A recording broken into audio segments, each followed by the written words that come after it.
My girlfriend said, "Your best friend makes me uncomfortable. It's him or me." My best friend had been paralyzed in an accident, and I was his primary caregiver. I said, "I understand your feelings." Then I chose him, moved into his guest room to help full-time, and blocked her number. When she showed up at his house, demanding to talk. Original post. 28 male. I've known my best friend since we were 7 years old. 21 years. That's longer than some marriages last. We grew up 3 houses apart, played on the same little league team, survived middle school together, were roommates in college. He was the best man at my older brother's wedding. He's family. 8 months ago, he was driving home from work when a drunk driver ran a red light. T-boned his car at 45 miles per hour. He survived, but the spinal cord injury left him paralyzed from the waist down. He spent 3 months in the hospital, another 2 in a rehabilitation facility. His parents passed away when we were in our early 20s, his dad from a heart attack, his mom from cancer 2 years later. He has a sister, but she lives overseas with her husband and kids. She flew in for the first month, but she couldn't stay forever. She has her own life, her own responsibilities. So when he was discharged, I stepped up. I was already spending every evening at the rehab center anyway. I helped him find a wheelchair-accessible apartment, learned how to assist with transfers, drove him to physical therapy 3 times a week. His insurance covered a home health aide for 4 hours a day, but that still left a lot of gaps. I've been with my girlfriend for 2 years. We moved in together about 14 months ago. She knew about the accident, knew I was helping him. At first, she seemed supportive. She'd asked how he was doing, sent him a card when he was in the hospital. But as weeks turned into months, things changed. It started small. Comments about how much time I was spending away from home. Sighs when I'd leave for physical therapy appointments. Eye rolls when I'd take calls about his care. Then it escalated. "You're not his nurse. That's what he has the aide for. Why can't his sister come back? It's her brother. You're putting him before our relationship." I tried to explain. I tried to help her understand that this wasn't a temporary inconvenience. This was his life now, and he needed support during the hardest transition anyone could face. She'd nod, say she understood, and then 2 days later we'd have the same conversation. 3 weeks ago, she sat me down for what she called a serious talk. "I need you to be honest with me," she said. "How long is this going to go on?" "What do you mean?" "The caretaking. The constant availability. When does it end?" I stared at her. "He's paralyzed. It doesn't end. So what? You're going to do this forever? What about us? What about our future? Kids? A house? Are you going to be running off to help him change a catheter bag when we have a newborn at home?" I felt something shift in my chest. Something cold and final. "He's my best friend. He has no one else here. That's not your problem." It literally is. I made it my problem because that's what you do for people you love. She crossed her arms. "I'm giving you a choice. Him or me." I sat there for a long moment. 21 years of friendship. Childhood memories. College adventures. Standing beside each other through every major life event. The guy who held me when my dad was diagnosed with cancer. The guy who drove 4 hours in the middle of the night when my car broke down in the middle of nowhere. Versus a woman who saw my loyalty to a paralyzed friend as an inconvenience. "I understand your feelings," I said. "I really do. But I choose him." She laughed. Actually laughed. "You're joking." "I'm not. You're choosing a cripple over your girlfriend?" That word did it. I'm choosing my brother over someone who just called him a cripple. "Yeah, pack your stuff. I'll stay at his place until you're out." I grabbed my keys, my laptop, a bag of clothes, and I left. Drove straight to his apartment. Told her what happened. He tried to argue. Said he didn't want to be the reason my relationship ended. I told him she ended it herself the moment she made me choose. I blocked her number that night. Moved into his guest room officially 3 days later. My name went on the lease, so I could handle things if needed. It's been 3 weeks. I thought that was the end of it. I was wrong. Update 1, 5 days later. So, things have gotten interesting. First, thanks to everyone who reached out after my original post. The support meant more than I can say. A lot of people asked for updates, so here we are. After I blocked my ex, I figured she'd move on. We'd been together 2 years, sure, but the relationship clearly wasn't what I thought it was. I expected maybe some mutual friends taking sides, a few awkward encounters if we ran into each other. Normal breakup stuff. What I did not expect was what happened 4 days ago. I was helping my best friend with his morning routine, transfers, getting dressed, making sure he was set up for when his aide arrived, when the doorbell rang. It was 7:45 a.m. I opened the door, and there she was. My ex looking like she hadn't slept in days, mascara smudged, still in what looked like pajama pants under her coat. We need to talk. No, we don't. I blocked you for a reason. You can't just throw away 2 years because of him. She actually pointed past me toward the bedroom. I didn't throw anything away. You gave me an ultimatum. I made a choice. We're done. You're being manipulated. He's using his disability to keep you trapped. I laughed. Couldn't help it. Yeah, he definitely got paralyzed on purpose just to steal me from you. That tracks. I'm serious. You had a life. We had plans. And now you're what? Playing nurse for someone who isn't even family. PIS family. More than you ever were, apparently. She tried to push past me into the apartment.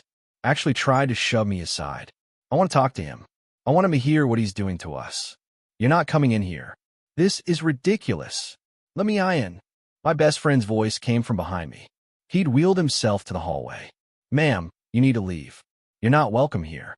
She looked at him with such disgust, like he was something she'd scraped off her shoe. This is your fault. You couldn't just hire a real caretaker. You had to steal my boyfriend. I didn't steal anyone.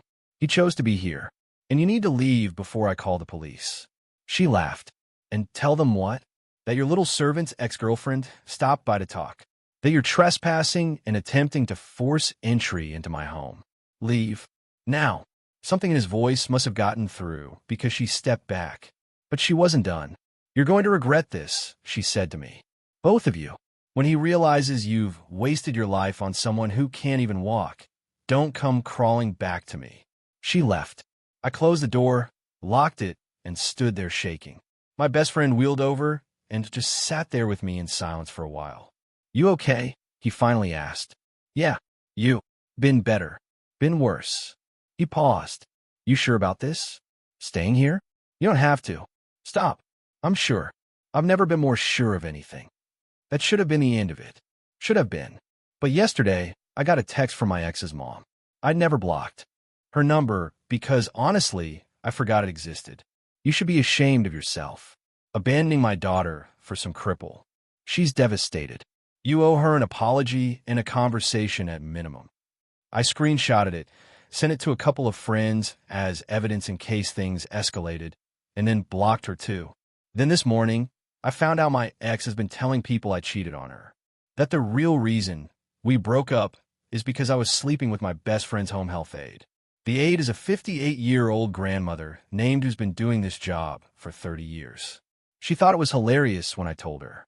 I'm not laughing, though, because 3 of her mutual friends have already texted me asking if it's true. And I found out she's been posting vague but pointed things on social media about betrayal and choosing your real friends, and some people show their true colors. I've stayed quiet so far. Haven't responded to anyone, haven't posted anything, haven't engaged with the drama at all. But I'm starting to think that might need to change. Update 2. 9 days later. Okay, so where do I even start? The situation has escalated in ways I genuinely did not anticipate, and I need to document everything because at this point I'm pretty sure I'm going to need it for legal purposes. After my last update, I took everyone's advice and just stayed quiet. Didn't engage with the rumors, didn't respond to the social media stuff, just focused on my life and helping my best friend. That lasted about 4 days. Last Tuesday, I got a call from my landlord. My old landlord. The one for the apartment I'd share with my ex. Hey, just wanted to give you a heads up. Your girlfriend is saying you're still on the lease and refusing to pay rent. She's threatening to take legal action. We broke up 3 weeks ago. I moved out, and the lease is only in her name. I was added as an occupant, not a co-signer. That's what I thought, but she's insisting you owe her for this month and next because you abandoned her. That's not how any of this works. I know. I just wanted you to hear it from me first. I thanked him and hung up. Then I dug out the original lease from my email, confirmed I was never a co-signer, and saved multiple copies. But that was just the warm-up. 2 days later, my best friend and I were coming back from his physical therapy appointment.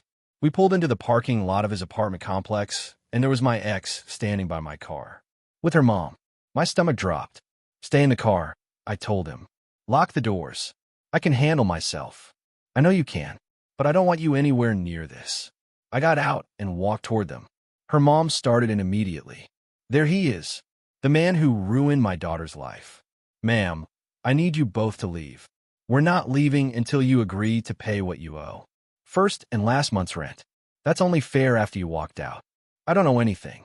The lease is in her name only. I paid my share of everything while I lived there." "That's not what she told me." "Then she lied to you." My ex stepped forward. "I'm not lying. You always said we'd split everything 50-50. You owe me. I paid my half of everything through the day I moved out. I don't owe you for a lease. I was never on for time. I'm not living there." Her mom got right in my face, like inches away. "You're a selfish, ungrateful little boy. My daughter gave you 2 years of her life. And this is how you repay her? Running off to play house with another man." I stepped back. "I'm not doing this. You need to leave before I call the police." "Call them. Tell them you're a deadbeat who abandoned his girlfriend. I'll tell them you're harassing me in a private parking lot. Last warning." My ex grabbed her mom's arm. "Let's go. This isn't working." But her mom wasn't done. She actually spat at me. "Missed, thankfully, but still. You'll regret this. My daughter deserves better than trash like you." They left. I stood there for a good 5 minutes just trying to breathe. When I finally got back in the car, my best friend was on the phone with the non-emergency police line, reporting the incident. He'd recorded the whole thing through the car window. "Got it all," he said. "Video and audio." That video is now saved in 3 different cloud services and on a flash drive. But here's where it gets really interesting. 2 days ago, I was at work. I work remotely most days, but I have to go into the office twice a week, and I got a call from my best friend. His aide had called in sick, and his sister was trying to reach him about something urgent, but he couldn't find his phone. I told my supervisor I had a family emergency and headed home. When I got there, his door was unlocked. My heart stopped. I'd locked it when I left that morning.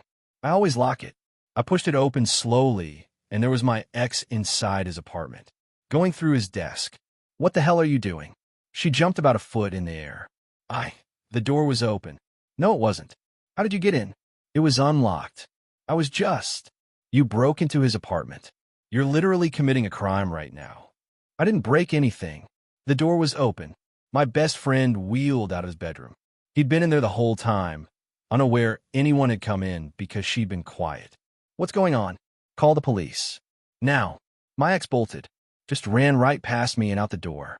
I called the cops myself, filed a report, showed them the previous video of the parking lot confrontation, explained the ongoing harassment. The officer was sympathetic, but honest. Unless you can prove she actually broke in versus the door being accidentally unlocked, it's going to be hard to charge her with anything more than trespassing. What about harassment? You'll need to document a pattern. Keep records of everything. If it continues, you can petition for a protective order. So that's what I've been doing, documenting everything.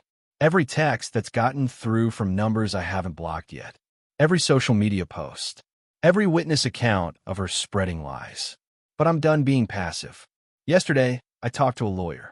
A real one. Consultation fee was $200, but it was worth it. She told me I have grounds for a harassment claim if the behavior continues. She also told me something interesting. My ex's attempt to claim I owe her rent could constitute fraud if she tries to pursue it officially, since she'd be making a false claim. More importantly, she told me about something called tortious interference. See, my ex has apparently been calling my employer, telling them I've been neglecting my job duties to care for some random disabled guy. She didn't know that my supervisor is friends with me on social media and saw my post about my best friend's accident months ago.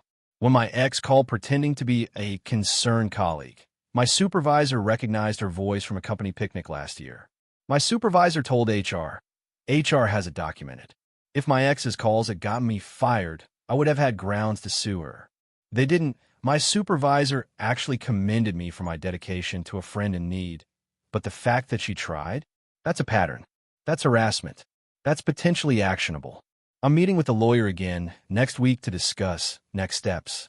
In the meantime, I've installed a video doorbell at my best friend's apartment, changed the locks, and filed an official report with apartment security about my ex and her mother. My best friend feels terrible about all of this. Keeps saying he's sorry for causing this mess. I keep reminding him, he didn't cause anything. He got hit by a drunk driver. That's not a choice. What my ex is doing, those are choices. Her choices. Her consequences. Speaking of consequences, final update, 12 days later. It's over. And honestly, I'm still processing everything that happened. After my last update, I thought things might calm down. The lawyer was involved. I had documentation. The doorbell camera was installed. I figured my ex would finally get the message and back off. Instead, she went nuclear. For days after I installed the new locks, I came home from work to find my best friend sitting in his living room with a police officer. What happened? The officer explained. My ex had called Adult Protective Services. She filed a report claiming my best friend was being held against his will by an unqualified caretaker and that I was financially exploiting a disabled person. Let that sink in. She reported me to APS for abuse. My best friend, to his credit, was calm. Calmer than I was anyway. I already explained the situation, he told me. The officer is here as a formality. The officer was actually pretty apologetic. Sir, we have to investigate all reports. But based on what I've seen and heard, this appears to be a false complaint. Because it is a false complaint, my best friend said. My friend is here because I asked him to be. I have a medical team, a home health aide, and complete control over my own finances and decisions. I'm paralyzed, not mentally incapacitated. That documented everything. Took statements from both of us. Contacted his medical team and his insurance assigned case manager. Everyone confirmed the same thing. This was a legitimate caregiving arrangement, fully voluntary, with no signs of exploitation or abuse. The APS report was officially unfounded within 3 days. But here's the thing about filing a false APS report. It's not nothing. It's not just an inconvenience you could shrug off. My lawyer was very interested when I told her what happened. Filing a false report with a protective agency is potentially criminal, she said. At minimum, it's actionable in civil court as part of a harassment pattern. She drafted a cease and desist letter. Detailed everything. The trespassing, the attempted rent fraud, the calls to my employer, the social media defamation, the parking lot confrontation, and now the false APS report. The letter made it clear. Any further contact, directly or through third parties, would result in immediate legal action. We were prepared to file for a protective order and pursue civil damages for harassment and defamation. The letter was delivered via certified mail to my ex's address. Her mom got 1-2 for the parking lot incident and the spitting. I expected more drama, more escalation, more desperate attempts to make my life miserable. All I got was silence. Turns out, my ex's mom showed the letter to her husband, my ex's stepdad, a man I'd only met a few times, but who always seemed reasonable. According to a mutual friend who stayed neutral through all this, the stepdad lost it when he saw the letter. Not at me, at his wife and stepdaughter. Apparently, he had no idea about any of this. The parking lot ambush, the break-in attempt, the APS report, his wife and stepdaughter had been doing all of it without telling him. When he found out they'd been harassing a guy whose only crime was caring for his paralyzed best friend, he was furious. He made them both write apology letters. Real apologies, not the "I'm sorry you feel that way" nonsense. I got mine 4 days ago. My ex's letter was short. She admitted she was wrong to give me an ultimatum, wrong to call my friend that word, wrong to try to force her way into his home, wrong to lie about our relationship, wrong to file the false report. She said she was getting therapy to work on her attachment issues. I don't care if she gets therapy. I don't care if she's sorry. I care that she stops. Her mom's letter was longer. She apparently had a lot to apologize for. The stepdad made her specifically address the spitting incident. I haven't responded to either letter. I'm not going to. The lawyer said the letters are useful as admissions of wrongdoing if we ever need them, so I've got them saved with everything else. As for moving forward, my best friend is doing better than he was 6 months ago. He's gotten more mobile in his wheelchair, more confident. He started talking to a therapist about the accident and everything after. He's even looked into getting a specially modified car so he can drive again eventually. I'm still living in his guest room, and honestly, I don't mind. We split the rent now, since I insisted. We've fallen into a routine that works. Morning transfers, breakfast together. I work remotely while his aide handles midday stuff. Evenings we usually watch something or play video games with adaptive controllers. It's not what I imagined my life would look like at 28. But it's good. It's real. A few people have asked if I resent my ex for any of it. The answer is no. I'm not wasting energy on resentment. What she showed me was who she really was. When someone you love faces a crisis, you show up. You don't demand that your partner abandon them. You don't make their tragedy about you. My ex made her choices. Her mom made her choices. They face consequences for those choices. That's just how life works. My best friend and I have been through a lot together. 21 years of friendship, and this is just another chapter. A hard one, but we're getting through it. Last week, we were sitting on his balcony. The apartment has a nice one, accessible from the living room. And he said something that stuck with me. You know you didn't have to do any of this, right? Choose me over her. Move in. Deal with all that drama. You could have just visited sometimes. Yeah, I said, I could have. But that's not who I am. I know. That's why you're my best friend. We sat there for a while, not saying anything else. Sometimes you don't need to. I might post again eventually if anything significant happens. But honestly, I think this chapter is closed. The harassment stopped, the legal threats worked, and my ex is apparently getting the help she needs to not be a terrible person anymore. Whether she actually becomes a better person, not my problem, not my concern. I've got a friend who needs me. That's what matters.